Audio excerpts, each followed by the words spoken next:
어머니, 죄송하지만 이제 이 집을 비워주셨으면 해요. 저와 혜진이가 뭐라고?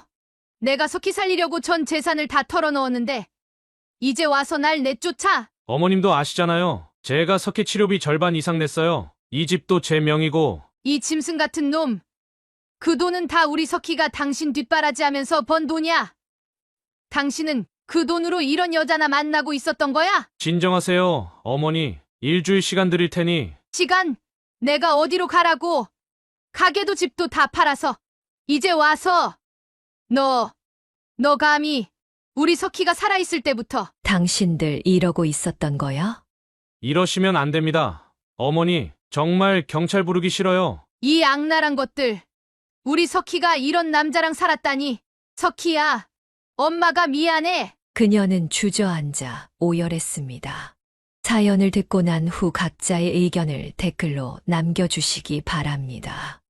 사소한 댓글이라도 사연자분에게 큰 힘이 될 수 있습니다.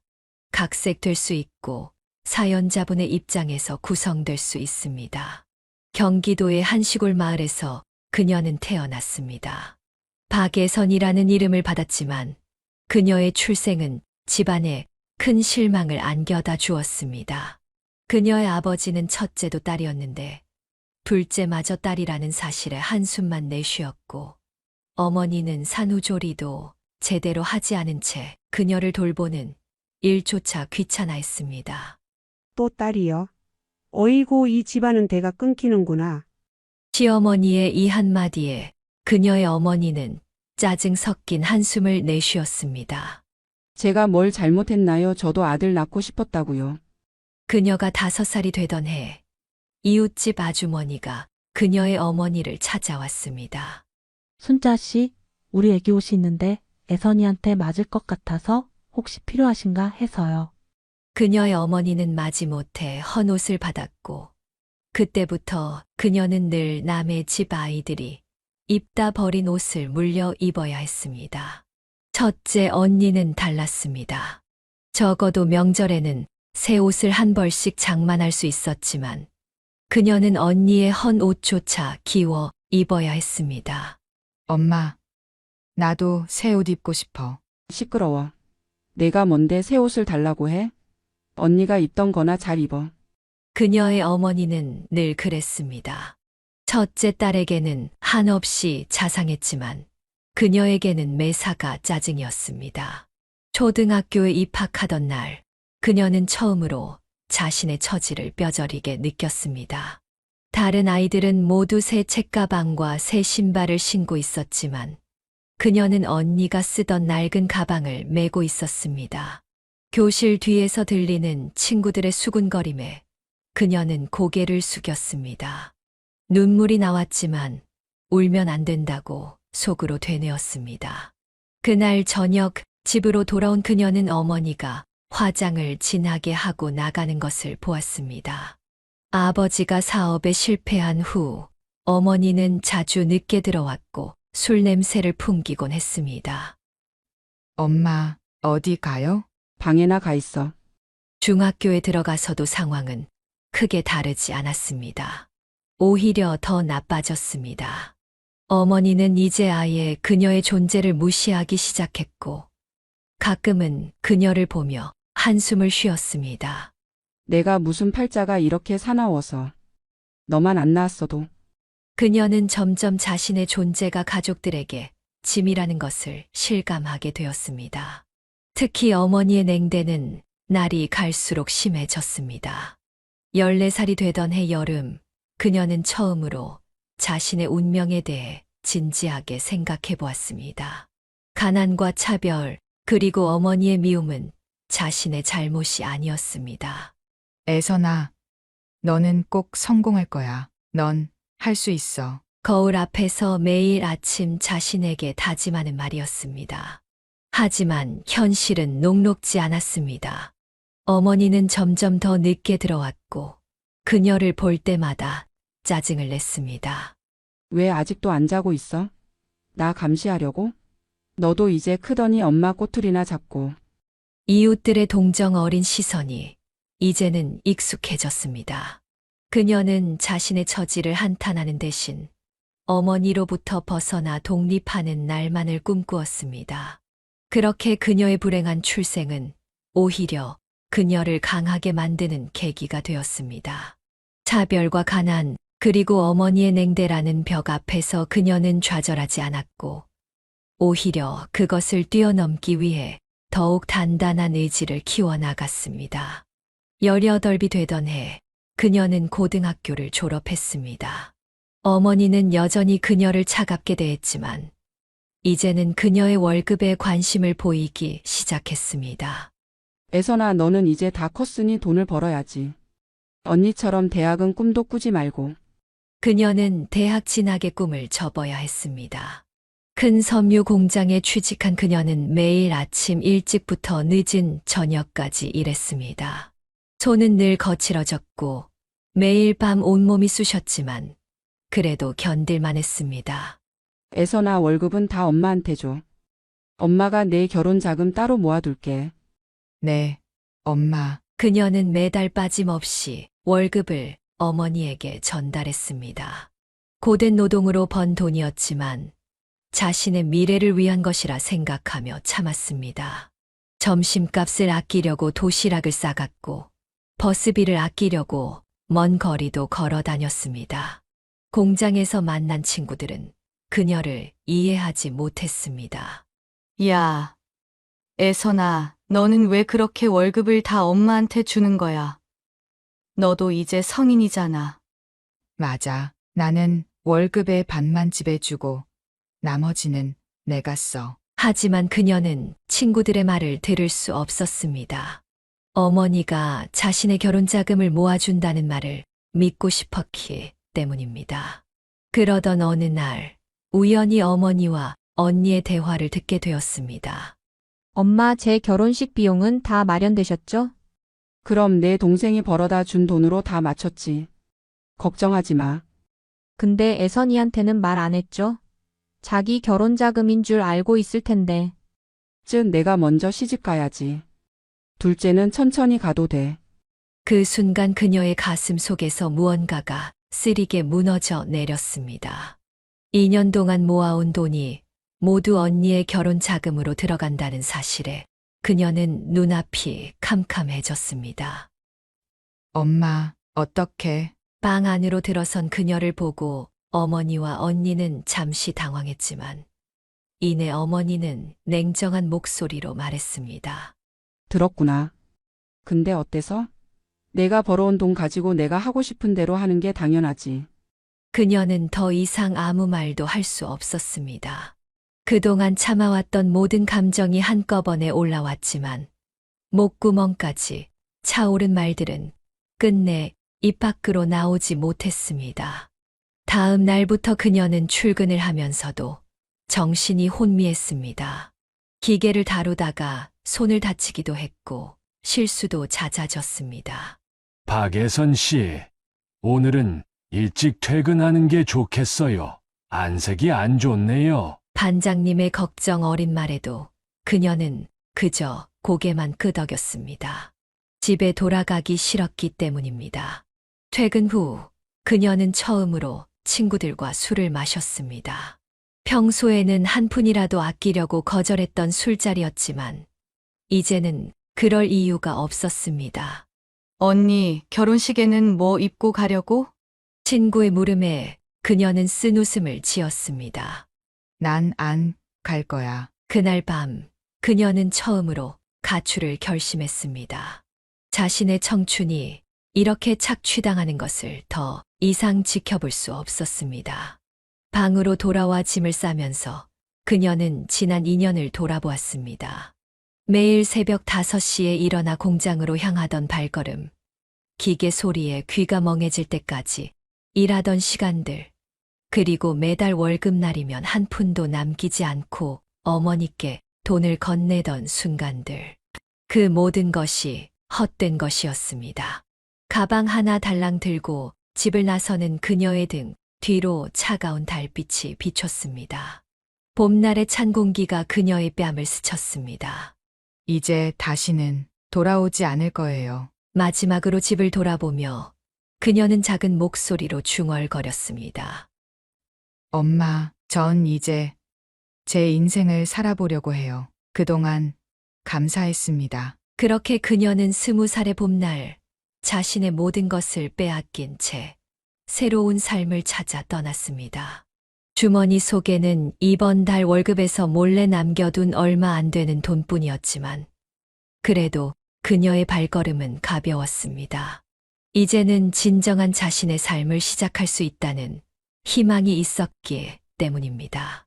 서울행 기차를 타고 그녀는 새로운 삶을 시작했습니다.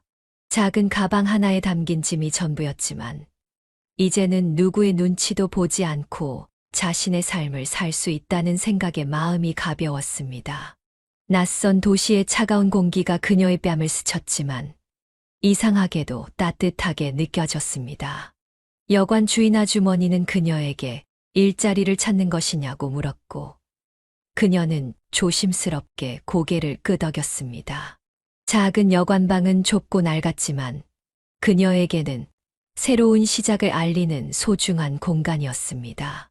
그녀는 여관비를 아끼기 위해 낮에는 일자리를 찾아다녔고 밤에는 식당에서 설거지 아르바이트를 했습니다. 허리가 끊어질 것 같은 고통도 있었지만 이제는 그 돈이 온전히 자신의 것이 된다는 사실에 위안을 삼았습니다. 매일 밤 작은 수첩에 그날 번 돈을 꼼꼼히 기록하며 그녀는 미래를 계획했습니다. 서울의 첫 겨울은 유난히 추웠습니다. 얇은 이불 하나로 추위를 견뎌내야 했지만 그녀는 불평하지 않았습니다. 오히려 이 고난의 시간이 자신을 더 강하게 만들어준다고 생각했습니다.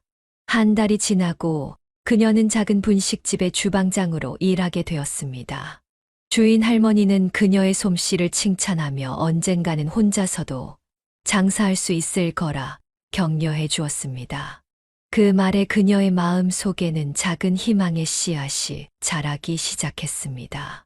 할머니, 저도 언젠가는 제 가게를 하고 싶어요. 매일 밤 할머니에게 장사의 기술을 배우며 그녀는 조금씩 돈을 모았습니다.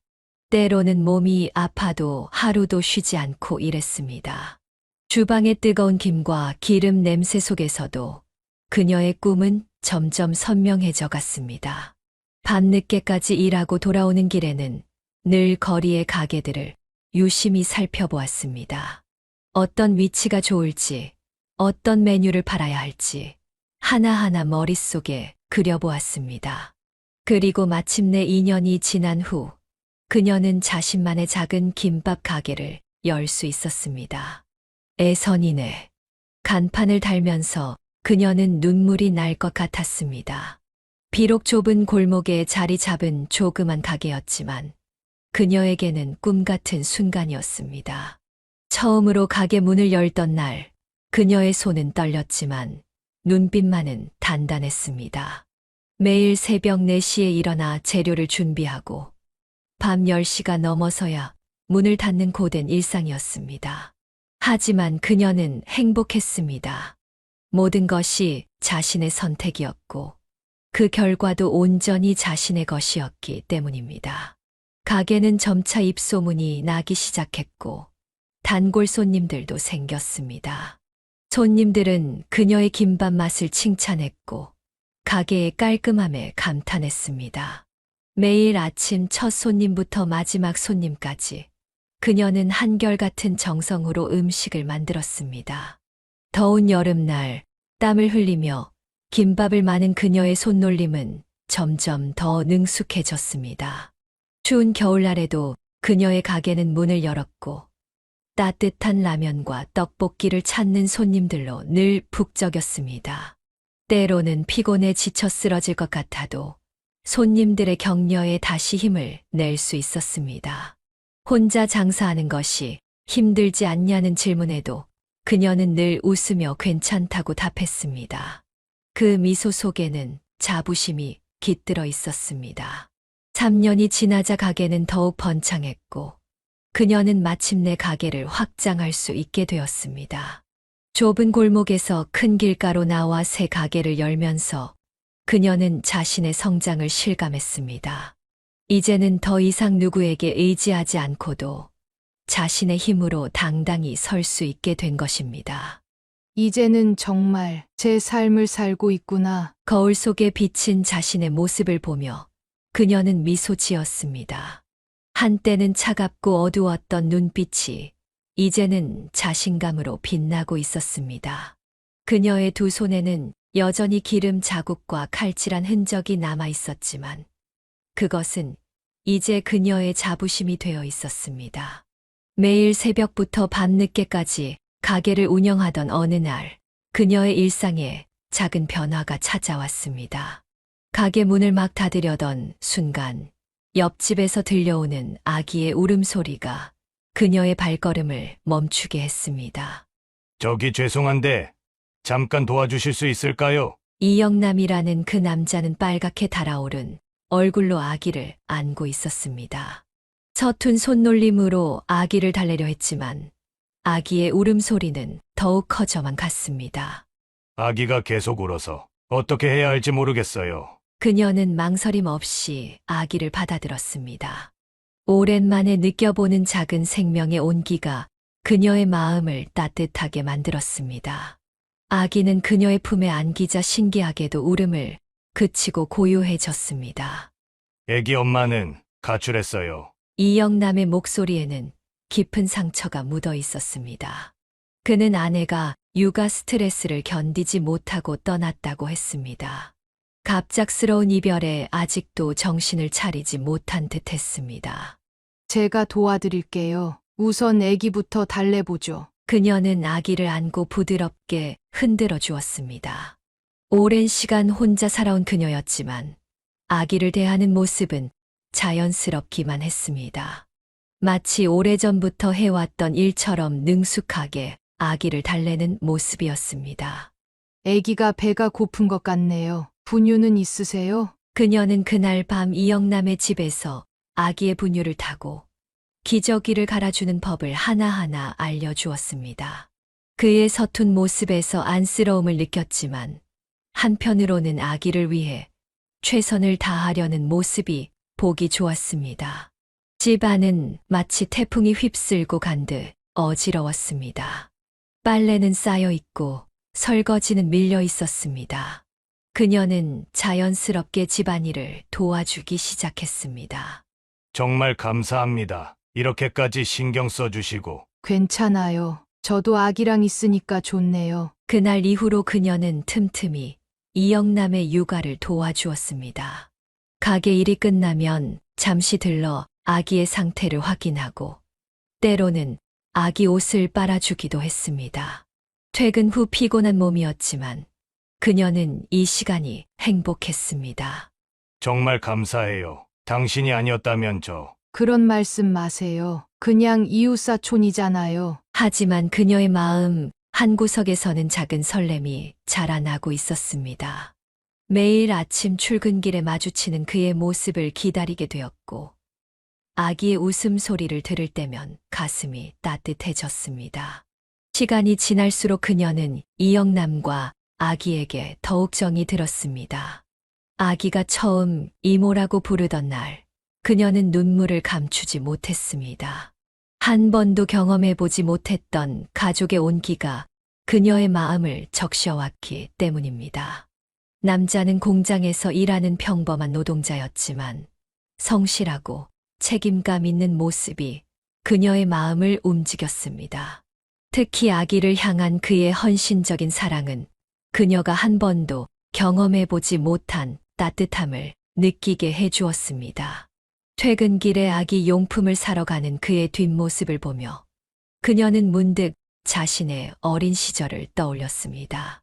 부모에게 받지 못했던 사랑을 이 작은 아기에게 주고 싶다는 생각이 들었습니다. 박예선 씨는 정말 대단한 분이에요. 가게도 운영하시면서 이렇게 저희를 도와주시고. 아니에요. 이영남 씨야말로 혼자서 이렇게 아기를 키우시는 게 대단하시죠. 두 사람의 대화는 점점 더 깊어졌고 서로를 이해하는 시간도 늘어갔습니다. 그녀는 처음으로 자신의 과거를 누군가에게 털어놓을 수 있었고 그는 자신의 아픔을 그녀와 나눌 수 있었습니다. 때로는 늦은 밤, 아기가 잠든 후 두 사람은 조용히 이야기를 나누었습니다. 서로의 상처와 아픔을 이해하며 그들은 점점 더 가까워져 갔습니다. 그것은 마치 운명처럼 자연스러운 일이었습니다.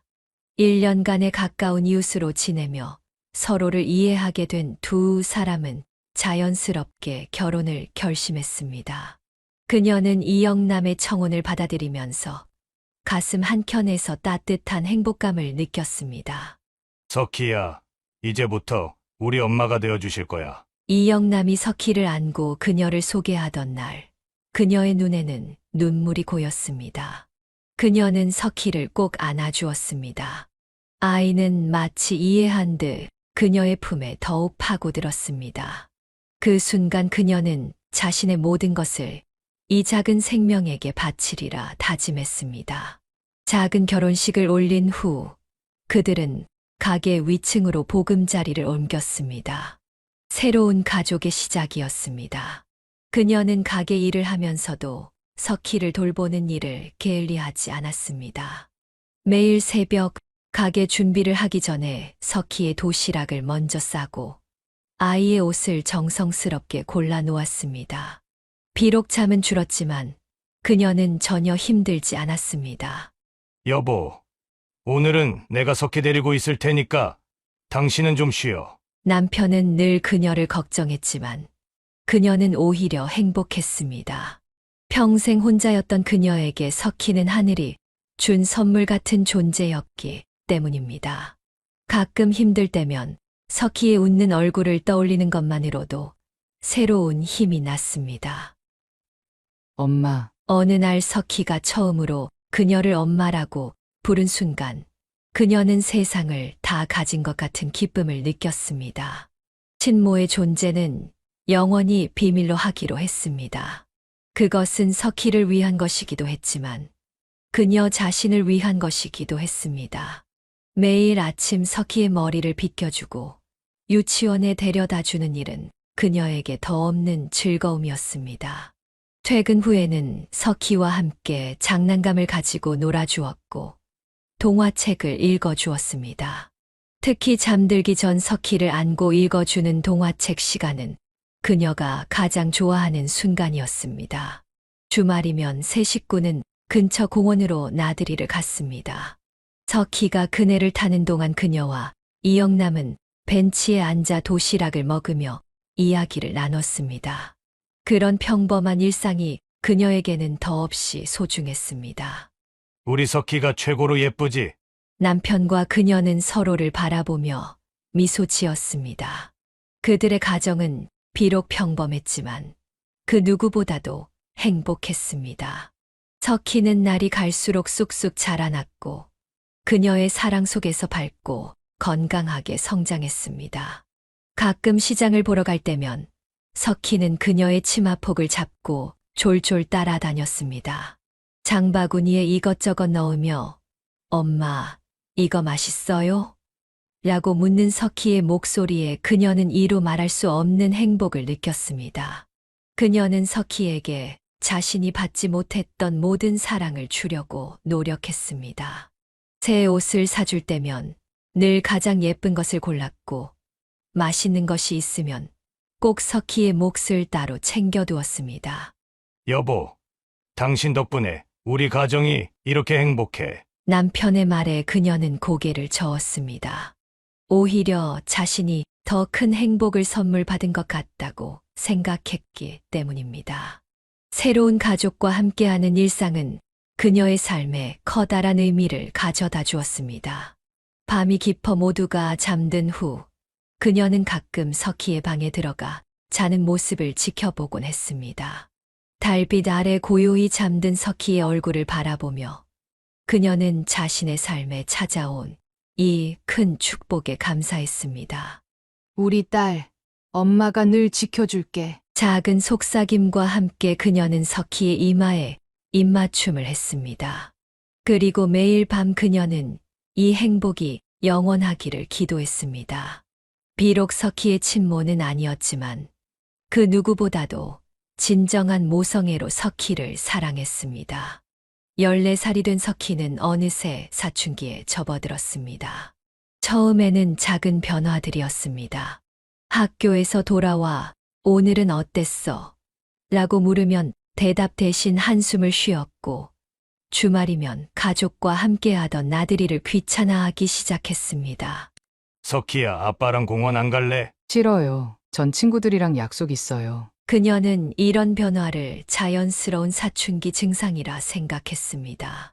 하지만 시간이 갈수록 석희의 모습은 더욱 달라져 갔습니다. 엄마, 제가 입양됐다는 거 애들이 다 알고 있더라고요. 어느 날 석희가 던진 말에 그녀는 가슴이 덜컥 내려앉았습니다. 누가 그런 말을. 중요하지 않아요. 어차피 사실이잖아요. 그 후로 석희는 점점 더 자주 방문을 걸어 잠갔습니다. 식사 시간에도 나오지 않았고 그녀가 부르면 짜증을 냈습니다. 석희야, 저녁 먹어야지. 싫어요. 안 먹을래요. 그리고 전 이제 제가 뭔지 모르겠어요. 어느 날 학교 앞에서 석희를 기다리던 그녀는 낯익은 얼굴을 보았습니다. 3년 전 그녀의 가게를 찾아왔던 석희의 친모였습니다. 이번에는 화려한 차림이 아닌 소박한 모습이었습니다. 석희야, 여자는 학교에서 나오는 석희에게 다가갔습니다. 그녀는 급히 뛰어갔지만 이미 늦었습니다. 우리 엄마야? 석희의 눈에는 혼란스러움이 가득했습니다. 여자는 석희의 손을 잡으려 했지만 그녀가 가로막았습니다. 이러시면 안 돼요. 약속하지 않았나요? 딸 한번 보는 것도 안 되나요? 이제는 제가 많이 달라졌어요. 여자의 눈에는 눈물이 고여 있었습니다. 하지만 그녀는 알고 있었습니다. 이것이 또 다른 연기라는 것을. 그날 이후 석희는 완전히 달라졌습니다. 학교 성적은 뚝 떨어졌고 밤늦게 들어오는 날이 잦아졌습니다. 엄마, 아니, 이모라고 부르는 게 맞겠죠? 식탁에서 던진 석희의 말은 그녀의 가슴을 갈기갈기 찢어 놓았습니다. 석희야, 무슨 소리야? 제 진짜 엄마가 찾아왔어요. 그동안 저한테 거짓말했잖아요. 친구들도 다 알고 있더라고요. 제가 버려진 아이라는 거. 석희의 눈에는 분노와 배신감이 가득했습니다. 그녀는 석희에게 다가가려 했지만 아이는 한 발짝 물러났습니다. 석희야, 엄마 말 좀 들어보자. 내가 태어났을 때부터. 듣기 싫어요. 전부 거짓말이잖아요. 엄마가 절 버린 게 아니라 이모가 엄마를 쫓아냈다면서요? 그제서야 그녀는 알았습니다. 여자가 석희에게 어떤 이야기를 했는지. 남편은 늦은 밤 술에 취해 돌아왔습니다. 여보, 어떡하죠? 우리 석희가. 내가 무능해서 미안해. 남편의 눈에도 눈물이 고였습니다. 그들은 서로를 부둥켜 안은 채 밤을 지새웠습니다. 며칠 뒤 석희의 책상에서 친모와 주고받은 문자들을 발견했습니다. 몇 달 전부터 이미 연락을 하고 있었던 것입니다. 엄마가 널 버린 게 아니야. 그 여자가 날 쫓아낸 거야. 넌 내 피를 나눈 진짜 딸이야. 그 여자는 내 진짜 엄마가 아니야. 그녀는 그제서야 석희의 변화가 갑작스러운 것이 아니었음을 깨달았습니다. 친모는 이미 오래전부터 석희의 마음을 갈취하고 있었던 것입니다. 어느 날 석희의 방에서 짐을 싸는 소리가 들렸습니다. 한밤중이었습니다. 석희야, 문 좀 열어봐. 싫어요. 전 엄마한테 갈 거예요. 진짜 엄마한테. 그녀는 문 앞에서 무릎을 꿇었습니다.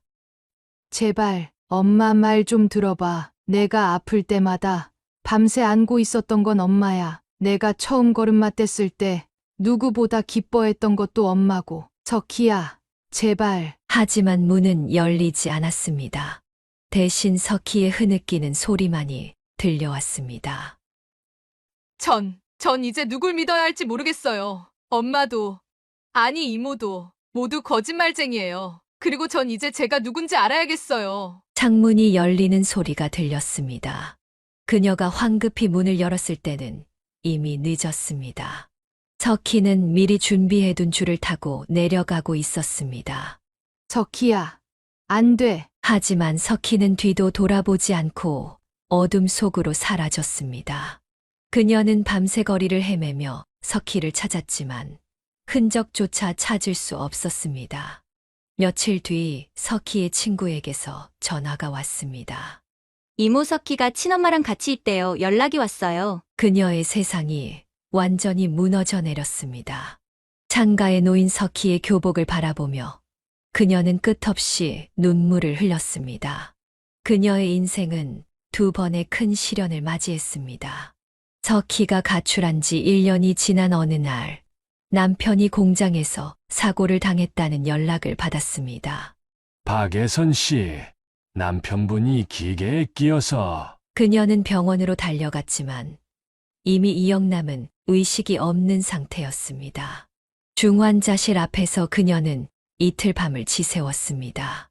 여보, 제발 눈 좀 떠봐요. 석희도 돌아올 거예요. 우리 딸 다시 데려올 거라고 약속했잖아요. 하지만 이영남은 끝내 눈을 뜨지 못했습니다. 마지막 순간까지 석희의 이름을 부르며 그는 세상을 떠났습니다. 장례식장에는 석희가 오지 않았습니다. 연락을 했지만 받지 않았습니다. 그녀는 남편의 영정사진 앞에서 오랫동안 눈물을 흘렸습니다. 여보, 미안해요. 우리 석희 지키지 못해서 당신 곁에서 떠나보내서. 장례를 치르고 돌아온 집은 너무나 적막했습니다. 한때는 행복한 웃음소리로 가득했던 공간이 이제는 그녀를 더욱 고립시키는 것만 같았습니다. 몇 달이 지나고 성인이 된 석희가 찾아왔습니다. 하지만 그것은 작별 인사를 위해서였습니다. 아버지 장례식에 못 와서 죄송해요. 전 이제 미국으로 떠나요. 석희야, 친엄마가 미국에서 사업을 하시거든요. 거기서 새로운 삶을 시작하려고요. 석희의 눈빛은 차가웠습니다. 마치 낯선 사람을 대하듯 그녀를 바라보았습니다. 가지마. 엄마랑 같이 살자. 이제 우리 둘뿐인데. 죄송해요. 하지만 전 이제 제 길을 가려고요. 그렇게 석희는 다시 떠났습니다. 이번에는 영영 돌아오지 않을 것처럼 그 후 10년이라는 시간이 흘렀습니다. 그녀는 여전히 같은 집에서 같은 가게를 운영하며 살았습니다. 석희의 방은 떠난 그날 그대로였습니다. 침대 위의 인형들, 책상 위의 교과서들, 모든 것이 그대로였습니다. 어머님, 이제 다른 곳으로 이사 가시는 게 어떠세요? 이웃들의 걱정 어린 권유에도 그녀는 고개를 저었습니다. 안 돼요. 우리 석희가 돌아올 거예요. 분명 언젠가는. 매일 밤 그녀는 석희의 방을 청소했습니다. 먼지를 닦고 이불을 정리하고 가끔은 석희가 좋아하던 음식을 만들어 두기도 했습니다. 전화가 울릴 때마다 가슴이 뛰었습니다. 혹시나 석희일까 하는 기대로. 하지만 그것은 늘 실망으로 끝났습니다. 석희야, 엄마가 잘못했어. 제발 돌아와. 빈 방에 대고 중얼거리는 것이 그녀의 일상이 되었습니다. 가끔은 석희의 친구들이 찾아와 소식을 전해주기도 했습니다. 석희가 미국에서 잘 지내고 있대요. 회사도 다니고. 그 말을 들으며 그녀는 웃었습니다. 비록 자신의 곁은 아니지만 딸이 잘 지내고 있다는 사실이 그나마 위안이 되었습니다. 세월이 흐르면서 그녀의 머리는 하얗게 변했고 주름도 깊어졌습니다. 하지만 가게는 여전히 문을 열었고 석희의 방은 늘 깨끗이 정돈되어 있었습니다. 오늘도 우리 석희가 좋아하던 김밥을 만들어 볼까? 그녀는 매일 새로운 희망으로 하루를 시작했습니다. 언젠가 딸이 돌아올 것이라는 믿음으로. 그리고 그날이 오면 따뜻한 밥과 정성스러운 반찬으로 딸을 맞이하겠다는 다짐으로. 어느 날 밤 갑작스러운 전화 한 통이 그녀의 일상을 깨트렸습니다. 낯선 남자의 목소리였습니다. 박예선 여사님 되시나요? 저는 석희의 남편 김영일이라고 합니다. 그녀의 심장이 멈추는 것 같았습니다. 10년 만에 듣는 석희의 소식이었습니다. 석희가 많이 아파요. 항암 치료를 받고 있는데. 순간 수화기를 떨어뜨릴 뻔했습니다. 그녀의 다리가 후들거렸습니다. 제발 한 번만 와주세요. 석희가 많이 힘들어하고 있어요. 지금 병원에 입원해 있습니다. 그날 밤으로 그녀는 택시를 타고 병원으로 향했습니다. 가게도 정리할 겨를 없이 문도 제대로 닫지 못한 채 서둘러 나왔습니다. 병실 문을 열자마자 그녀의 눈에서는 눈물이 쏟아졌습니다. 침대에 누워있는 석희는 너무나 야위어 있었고 항암 치료로 머리카락도 모두 빠져 있었습니다. 엄마, 석희의 목소리는 희미했지만 그 한마디에 담긴 의미는 너무나 컸습니다. 엄마, 나야, 내 엄마. 그녀는 석희의 마른 손을 잡았습니다. 차갑게 식은 딸의 손이 그녀의 가슴을 아프게 했습니다. 죄송해요. 그동안 연락도 없이 미국 간다고 거짓말해서. 괜찮아, 괜찮아. 엄마는 우리 석희만 볼 수 있다면 그걸로 충분해. 사실 전 미국 같은 데 가지도 못했어요. 작은 공장에서 일하면서 겨우겨우 살았어요. 석희의 눈에서도 눈물이 흘러내렸습니다. 10년이라는 시간이 만든 서로의 상처가 이 순간 조금씩 아물어가는 것 같았습니다. 친엄마는 결국 도박빚만 남기고 다시 사라졌어요. 저를 이용해서 돈만 뜯어가려고 했던 거였는데 그걸 너무 늦게 알았어요. 석희의 목소리가 떨렸습니다.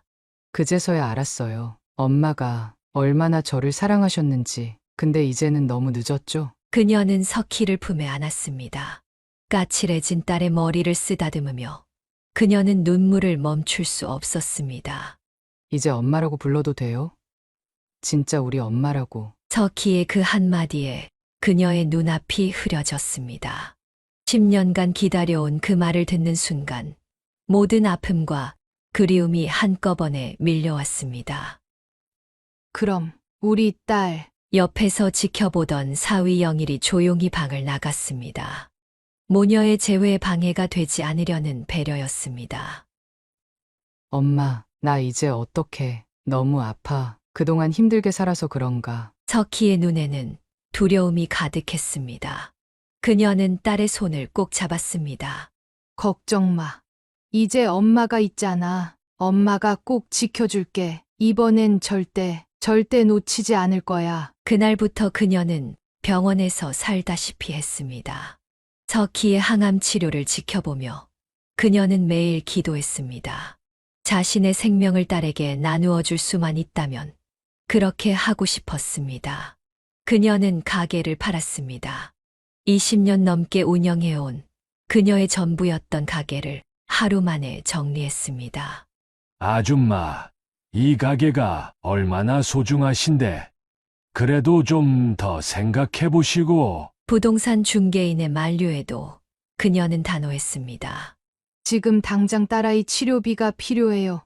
얼마든지 깎아도 좋으니 오늘 계약했으면 해요. 가게를 정리하고 집도 팔았습니다. 평생을 모아온 모든 것을 현금화했지만 항암 치료비는 턱없이 부족했습니다. 어머니 제가 어떻게든. 사위 영일의 말을 그녀는 가로막았습니다. 이건 엄마가 할 일이야. 내가 해야 해. 그녀는 밤에는 병원에서 석희를 간호하고 낮에는 식당 일을 했습니다. 설거지를 하다가도 연락이 오면 달려갔고 잠깐 눈을 붙이다가도 석희가 찾으면 즉시 일어났습니다. 엄마, 이제 그만하세요. 너무 힘드실 것 같아요. 힘들기는 엄마가 뭐가 힘들어. 우리 딸 좋아지는 거 보는 게 제일 행복해. 처음에는 희망이 보였습니다. 항암 치료에 잘 반응하는 것 같았고 석희의 안색도 조금씩 나아졌습니다. 어머니의 항암 수치가 좋아지고 있어요. 이대로만 가면. 의사의 말에 그녀는 매일 밤 절을 올렸습니다. 부처님께, 하느님께, 그리고 돌아가신 남편에게도 기도했습니다. 제발 우리 석희만은. 하지만 기적은 오래 가지 않았습니다. 어느 날 갑자기 석희의 상태가 급격히 나빠졌습니다. 엄마, 나 춥고 무서워. 괜찮아. 엄마가 여기 있잖아. 그녀는 석희의 차가운 손을 붙잡고 밤을 지새웠습니다. 수시로 이마에 땀을 닦아주고 말라붙은 입술에 물을 적셔주었습니다. 엄마 미안해요. 그동안 효도 한 번 제대로 못하고 말하지 마. 그런 말 하지 마. 우리 석희는 이제 다 나을 거야. 하지만 석희의 몸은 점점 더 약해져 갔습니다. 마지막 순간, 석희는 힘겹게 입을 열었습니다. 엄마, 사랑해요. 진짜 우리 엄마. 그 말을 끝으로 석희는 눈을 감았습니다. 그녀는 석희의 차가워진 손을 잡은 채 울지도 못했습니다.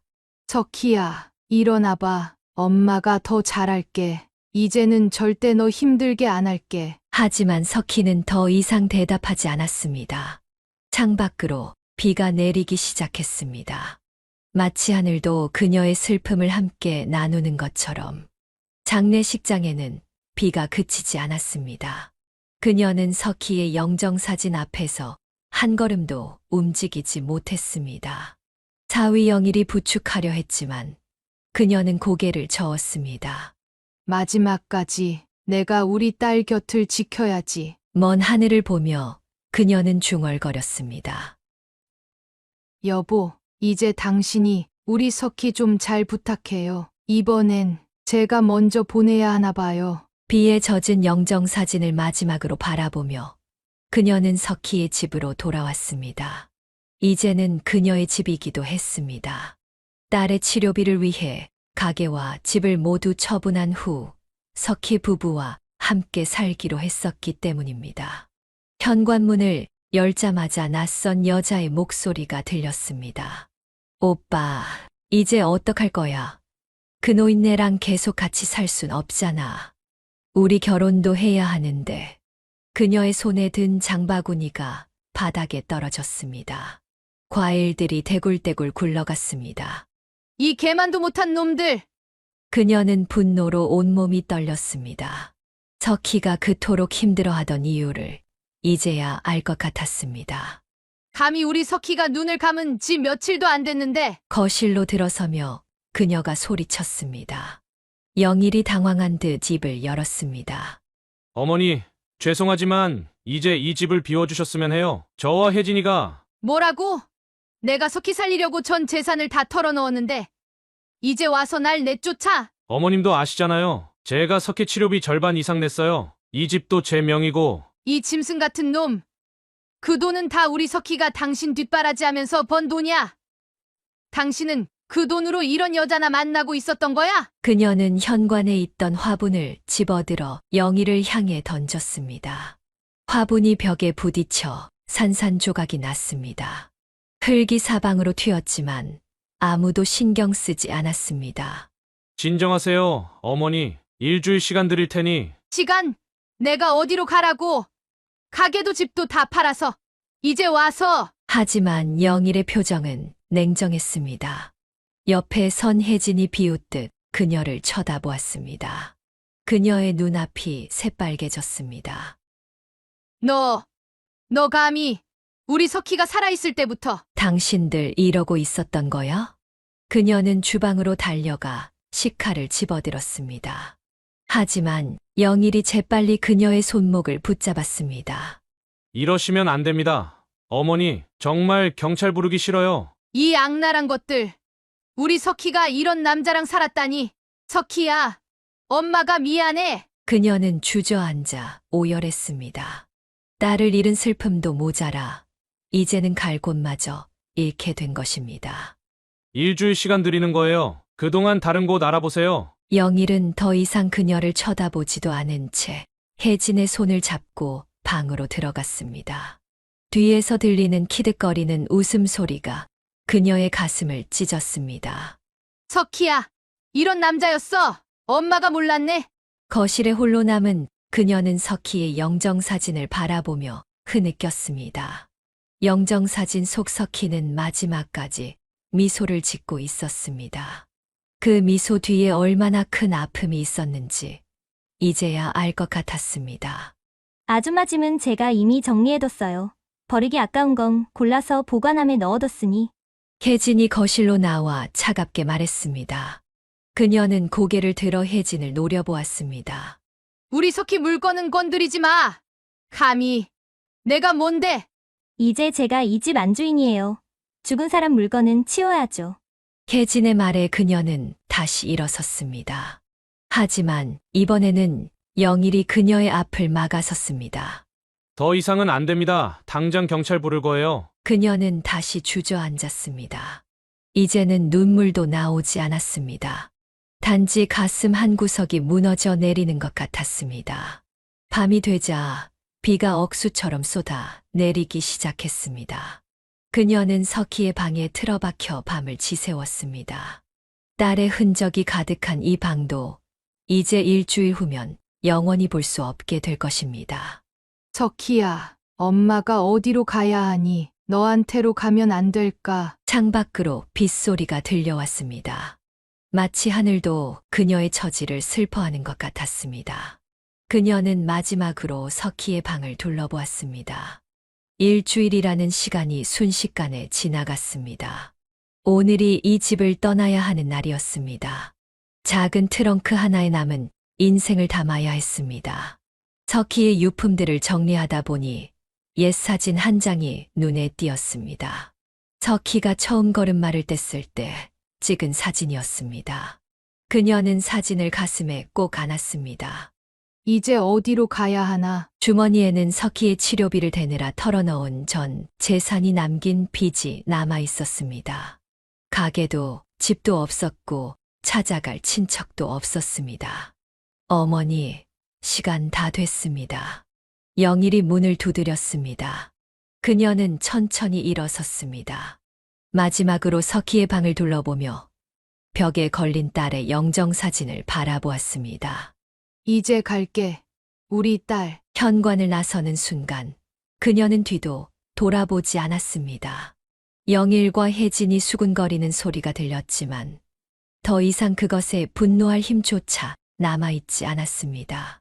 비가 부슬부슬 내리는 거리를 그녀는 천천히 걸었습니다. 어디로 가야 할지 모른 채 그저 걸었습니다. 지나가는 사람들이 이상한 눈으로 쳐다보았지만 신경 쓰지 않았습니다. 석희야, 엄마가 너무 못났구나. 그녀는 작은 공원 벤치에 앉았습니다. 비가 점점 더 거세게 내렸지만 우산을 펼 생각도 하지 않았습니다. 거기 할머니, 우산이라도 쓰시지. 지나가던 젊은 여자가 걱정스러운 목소리로 말을 걸었습니다. 괜찮아요. 이대로 있고 싶네요. 그녀의 머릿속에는 석희와의 추억들이 스쳐 지나갔습니다. 처음 만났을 때의 그 작은 아기부터 마지막 숨을 거둘 때까지 모든 순간이 생생했습니다. 이제 어디로 가야 하지? 우리 석희야. 주머니 속의 지갑에는 10,000원짜리 몇 장이 전부였습니다. 밤이 되자 비는 더욱 거세졌고 그녀는 근처 찜질방을 찾아갔습니다. 하루만 있다 가려고요. 찜질방 아주머니는 그녀의 초라한 모습을 안쓰럽게 바라보았습니다. 많이 힘드신가 봐요. 네. 딸아이를 잃었어요. 그녀는 처음 보는 사람에게 자신의 이야기를 털어놓았습니다. 딸을 잃은 슬픔, 사위의 배신, 그리고 모든 것을 잃어버린 자신의 처지까지. 여기서 일해 보시겠어요? 방도 하나 줄 테니. 찜질방 아주머니의 제안에 그녀는 고개를 들었습니다. 그렇게 그녀의 새로운 삶이 시작되었습니다. 매일 아침 일찍 일어나 수건을 개고 손님들의 옷을 정리하고 바닥을 닦았습니다. 힘든 일이었지만 이제는 이것이 그녀의 전부였습니다. 석희야, 엄마가 이렇게라도 살아갈게. 내가 하늘에서 보면 너무 속상하겠지만. 작은 방에서 혼자 밤을 보낼 때면 그녀는 항상 석희의 사진을 꺼내 보았습니다. 딸의 미소를 보며 그녀는 하루하루를 버텨나갔습니다. 찜질방에서 일한 지 3개월이 지난 어느 날, 한 통의 전화가 걸려왔습니다. 박예선 여사님 되시나요? 저는 보험사 이석희님 담당자 김주임이라고 합니다. 따님 석희 씨 관련 건으로 연락드렸습니다. 그녀의 심장이 멎는 듯 했습니다. 석희의 이름을 듣는 것만으로도 가슴이 미어졌습니다. 네, 제가 석희 엄마입니다만. 석희 씨의 친모 이수연 씨가 2년 전 교통사고로 사망하셨는데 보험금 처리 과정에서 특이사항이 발견되어 연락드렸습니다. 혹시 시간 되시면 지사로 한번 방문해 주실 수 있을까요? 떨리는 발걸음으로 보험사를 찾은 그녀는 놀라운 사실을 듣게 되었습니다. 이수연 씨의 교통사고 보험금이 3억 원이 나왔는데요. 석희 씨가 이 보험금의 수령인을 어머님으로 지정해 두셨더라고요. 보험금 지급 신청서와 함께 편지도 남기셨습니다. 그녀는 귀를 의심했습니다. 보험사 직원이 내민 것은 흰 봉투 하나였습니다. 석희의 마지막 편지였습니다. 사랑하는 엄마에게, 엄마, 미안해요. 제가 너무 늦게 깨달았어요. 친엄마는 결국 도박비 때문에 저를 이용하려 했다는 걸. 그리고 엄마가 얼마나 저를 사랑하시는지도. 엄마, 이 돈은 제가 엄마께 드리는 마지막 선물이에요. 친엄마가 교통사고로 받게 된 보험금인데 제가 엄마께 드리고 싶어요. 제 진짜 엄마니까요. 사실 2년 전에 친엄마가 돌아가셨다는 연락을 받았어요. 그때 보험금 얘기도 들었는데 제가 아프면서 이 돈을 어떻게 써야 할지 많이 고민했어요. 영일 오빠가 바람 피우는 것도 알고 있었어요. 하지만 엄마가 상처받으실까 봐 말씀드리지 못했어요. 죄송해요. 이 돈으로 새로운 시작하세요. 가게도 다시 하시고 제가 못다 한 효도 이 돈으로나마 해드리고 싶어요. 그리고 마지막으로 하고 싶은 말이 있어요. 엄마, 저 이제 가도 될까요? 편지의 마지막 부분에는 눈물 자국이 선명했습니다. 그녀는 편지를 끌어안고 오열했습니다. 우리 딸, 이런 마음을 품고 있었구나. 보험사 직원은 조용히 서류를 내밀었습니다. 석희 씨가 돌아가시기 전날 병원에서 이 모든 걸 처리하셨어요. 제가 직접 찾아가서 서류 작성을 도와드렸는데 많이 힘들어 보이셨지만 어머님 생각하시면서 끝까지 서명하셨습니다. 그녀는 하늘을 올려다보았습니다. 창밖으로 따스한 햇살이 비치고 있었습니다. 마치 석희가 미소 짓고 있는 것만 같았습니다. 고마워, 우리 딸. 이런 선물을 준비하고 있었다니. 석희의 마지막 선물은 단순한 돈이 아니었습니다. 그것은 딸의 용서였고 사랑이었으며 그리고 새로운 시작을 위한 희망이었습니다. 이제는 내 삶을 살아볼게. 우리 딸이 바라던 대로. 그날 이후 그녀는 다시 일어섰습니다. 새로운 가게를 열었고 이번에는 더 큰 꿈을 꾸었습니다. 그리고 매년 석희의 생일이면 그녀는 가게 문을 닫고 하루 종일 딸의 이야기를 했습니다. 우리 석희가 있잖아. 마지막 순간까지 엄마를 생각한 딸의 마음이 그녀의 남은 인생을 지탱하는 힘이 되었습니다. 보험금을 받은 지 며칠 지나지 않아 그녀가 머물던 찜질방으로 영일이 찾아왔습니다.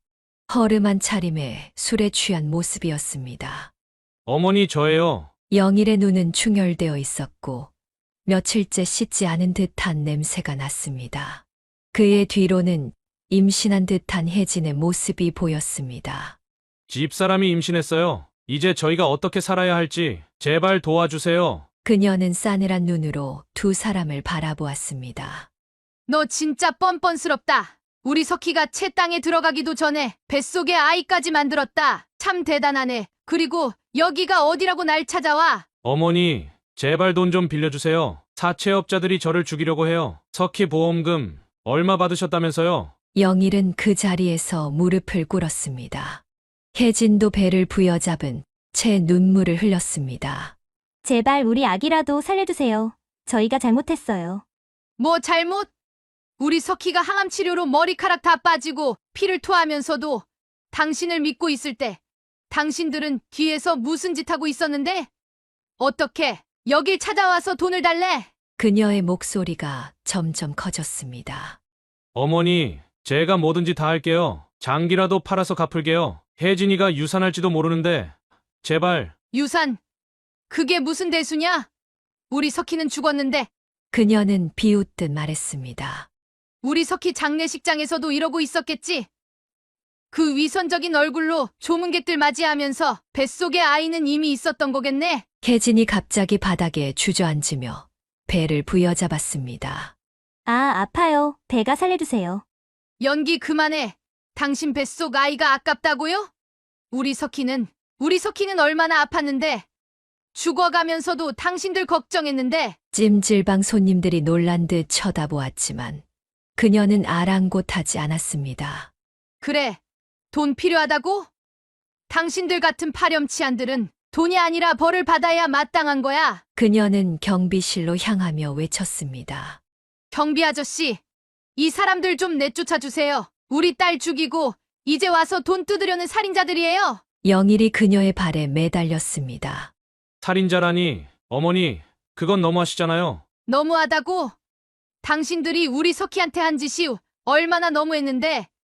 암 투병하는 사람 등쳐먹고 뒤에서는 불륜이나 저지르고 인간이 할 짓이야 그게. 혜진이 계속 고통스러워하며 누웠지만 그녀의 눈에는 더 이상 동정심이 없었습니다.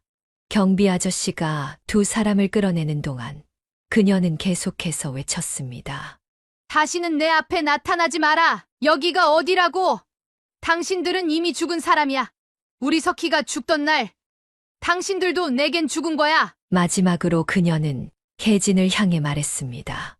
그 뱃속 아이 부디 당신들처럼 살지 않길 바란다. 다시는 내 앞에 나타나지 말고 당신들이 저지른 죄 평생 안고 살아. 이것이 마지막이었습니다. 그녀는 두 번 다시 그들을 만나지 않았습니다. 우리 석희야, 엄마가 조금이나마 내 안을 풀어주었길 바란다. 그렇게 그녀는 과거의 모든 아픔을 뒤로하고 새로운 시작을 준비했습니다. 그녀는 서울을 떠나기로 했습니다. 너무나 많은 기억이 서려 있는 이 도시를 벗어나 새로운 시작을 하고 싶었습니다. 강원도 작은 도시에 정착한 그녀는 어느 날 길에서 한 아이를 보게 되었습니다. 헌 옷을 입고 구석에서 밥을 먹고 있는 아이의 모습에서 어린 시절 자신과 석희를 보는 것 같았습니다. 얘야 혼자야? 아이는 놀라서 도망가려 했지만 그녀의 따뜻한 눈빛에 발걸음을 멈췄습니다. 엄마가 도망갔어요. 그 말에 그녀의 가슴이 미어졌습니다. 석희의 어린 시절이 떠올랐습니다. 우리 집에서 밥 먹을래? 그렇게 데려온 한 아이가 둘이 되고 셋이 되었습니다. 엄마 없는 아이들, 갈 곳 없는 아이들이 하나둘 모여들었습니다. 석희야, 내가 남겨준 돈으로 좋은 일을 하고 싶어. 그녀는 결심했습니다.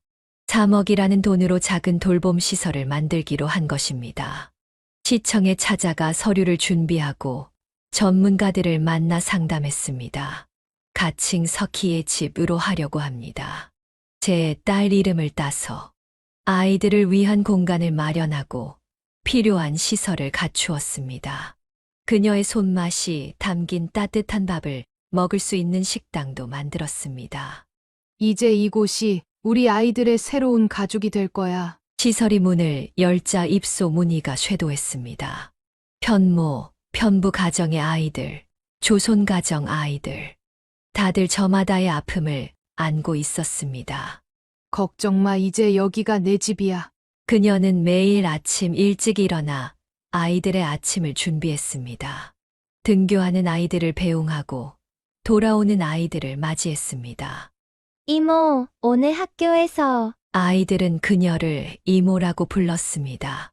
처음에는 어색해하던 아이들도 이제는 그녀를 진짜 이모처럼 따랐습니다. 우리 석희가 있었다면 이런 언니가 되었을까? 휴게실에 걸린 석희의 사진을 바라보며 그녀는 생각했습니다. 이제 이곳에는 20명의 아이들이 있었고 그들 모두가 그녀의 새로운 가족이 되었습니다. 엄마가 되는 건 꼭 피가 섞여야 하는 게 아니구나. 그녀는 매일 밤 일기를 썼습니다. 아이들과 있었던 일들, 그들의 성장 과정을 기록했습니다. 마치 석희에게 편지를 쓰듯이. 석희야, 내가 남겨준 선물로 이렇게 많은 아이들의 엄마가 되었어. 고마워. 창밖으로 들리는 아이들의 웃음소리가 그녀의 마음을 따뜻하게 채워주었습니다. 이제 그녀는 다시 한번 엄마가 되어 새로운 삶을 시작하고 있었습니다.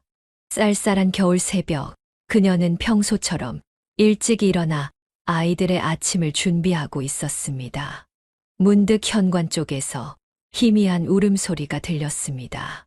문을 열자 작은 바구니 하나가 놓여 있었습니다. 그 안에는 갓난아기가 담요에 둘러싸여 있었습니다.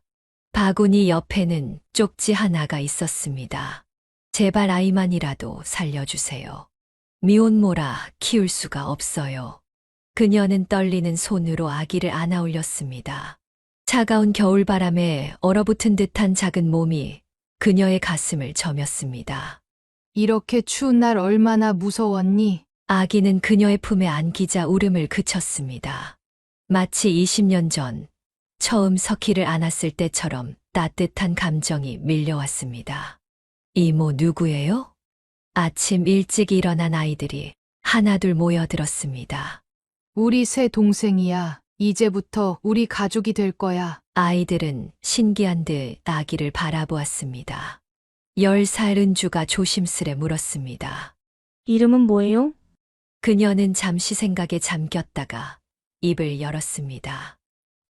은희. 이 아이 이름은 은희야. 석희와 비슷하면서도 다른 이름을 지어주었습니다. 새로운 시작이라는 의미를 담아 우리가 같이 키울 거예요. 너희들이 언니, 오빠가 되어줄 거지? 아이들은 눈을 반짝이며 고개를 끄덕였습니다. 그렇게 시작된 은희와의 인연은 그녀의 삶에 또 다른 의미를 가져다 주었습니다. 밤늦게까지 울던 아기를 달래고 기저귀를 갈아주고 젖병을 물리는 일은 힘들었지만 행복했습니다. 석희야, 내가 아기였을 때가 생각나는구나. 은희는 무럭무럭 자라났고 다른 아이들은 자연스레 은희의 보호자가 되어 주었습니다. 숙제하는 중학생 옆에서 젖병을 물고 누워있는 아기의 모습은 이제 이 집의 일상이 되었습니다.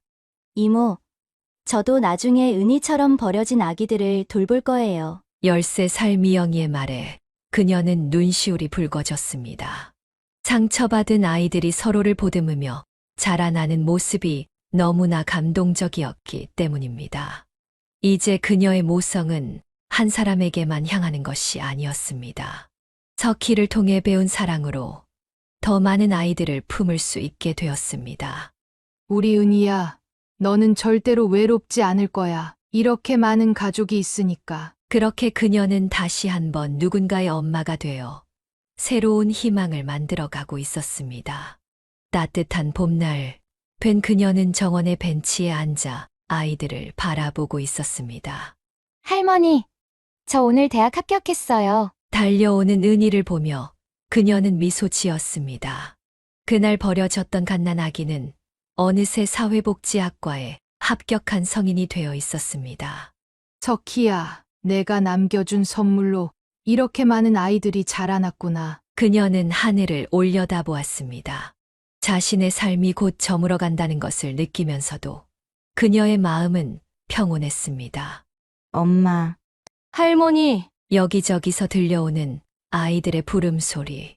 한때는 버림받고 상처받았던 아이들이 이제는 서로를 보듬으며 자라나고 있었습니다. 이제 난 행복한 엄마가 된 것 같구나. 석희의 사진을 바라보며 그녀는 중얼거렸습니다. 한 사람의 죽음으로 시작된 이야기가 수많은 생명의 탄생으로 이어진 것입니다. 우리 석희야, 잘 보고 있니? 내가 남겨준 사랑이 이렇게 크게 자랐어. 봄바람이 불어오고 아이들의 웃음소리가 정원에 가득했습니다. 그녀의 인생은 이제 완성되어 가고 있었습니다. 어쩌면 이것이 진정한 모성이었을지도 모릅니다. 피가 아닌 사랑으로 이어진 더 크고 깊은 모성이 그렇게 그녀의 삶은 마지막 꽃을 피우고 있었습니다. 사연을 듣고 댓글을 남겨주시기 바랍니다. 사소한 의견일지라도 사연자분에게는 큰 힘이 됩니다. 노골적인 악성 댓글은 사연자분에게 상처가 될 수 있으니 삼가주시기 바랍니다.